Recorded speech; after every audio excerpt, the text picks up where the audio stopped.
এইবাৰ আমি মঞ্চলৈ বহুৰূপী প্ৰতিযোগী দল আমি আগবঢ়াই নিবলৈ ওলাই আছোঁ। এইবাৰৰ প্ৰতিযোগী দল মৌমান বৰগাঙৰ পৰা বহুৰূপী দল মৌমান বৰগাং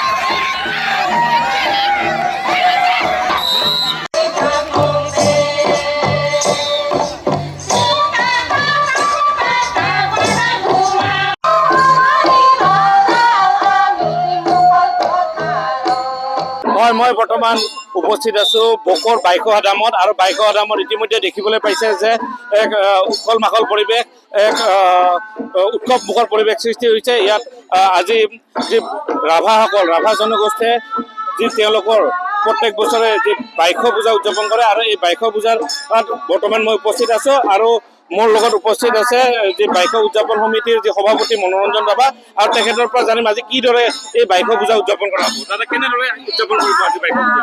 আচ্ছা, আমি আমাৰ ৰাভাসকলৰ কৃষি ভিত্তিক উৎসৱ বাইক উৎসৱ।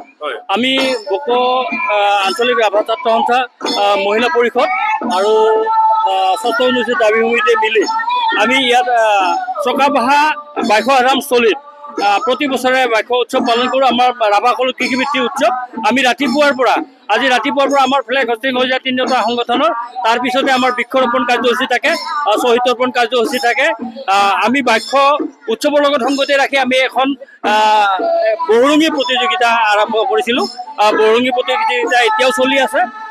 তাৰপিছতে আমাৰ থাকিব লেৱা টানা প্ৰতিযোগিতা, লেৱা মানে ৰছী টনা প্ৰতিযোগিতা। তাৰপিছত আমাৰ কিল্লা ভাঙা অনুষ্ঠান এটা আছে আমাৰ বাইবাৰ মানে আমাৰ পূজাৰীসকলৰ। তাৰপিছত আমাৰ জুইত নাচা, জ্বলন্ত জুইত নাচা এটা অনুষ্ঠান থাকিব আৰু সেয়ে আমাৰ আজিৰ এই অনুষ্ঠানটো শেষৰ অনুষ্ঠান হ'ব। আমাৰ বিশেষভাৱে প্ৰত্যেক বছৰে যিহেতু উদযাপন কৰি আছে, বিশেষভাৱে মূল লক্ষ্য কি হয় এই পূজাটো? আমাৰ মানে ৰাভাসকলে আমি বিশ্বাস কৰোঁ, পৰম্পৰাগত আছে আমাৰ। আমি এই বাইক উৎসৱৰ দ্বাৰা আমি কৃষিত মনোনিৱেশ কৰোঁ ইয়াৰ মানে জেঠৰ মাহৰ পিছৰ পৰাই। তাৰপিছত আমাৰ ইয়াৰ পৰা আপায় অমংগল যেন আমাৰ পৰিয়ালৰ বা অঞ্চলস্থ ৰাইজৰ যেন সকলোৰে নহয়, খেতি বাতি মানে শস্য নজন বজন হয় তাৰ কাৰণে। আৰু আমাৰ এই যে বজ্ৰ বা ঢেৰেকনি হয় তাৰ কাৰণেও আমি তাৰমানে এই পূজাৰ জৰিয়তে আমি নেদেখাজনৰ আৰাধনা জনাওঁ বাইক দেৱীক। সেয়াই হয়, চাওক, এটা কথা ক'ব লাগিব যে ৰাভাসকলে তেওঁলোকে যি খেতিৰ আৰম্ভণিতে তেওঁলোকৰ যি পূজনীয় যি দেৱ দেৱতা আছে তেওঁলোকক পূজা কৰে আৰু তাৰ পৰিপ্ৰেক্ষিতত তেওঁলোকে খেতি পথাৰত নামে। আৰু এই যি বাইক পূজা, এই বাইক পূজা অসমীয়াৰ যি জেঠ মাহ, এই জেঠ মাহৰ পৰাই আৰম্ভ হয় বুলি জানিব পৰা গৈছে। বকৰ পৰা কুলেন্দু কলিতাৰ ৰিপৰ্ট, ND24।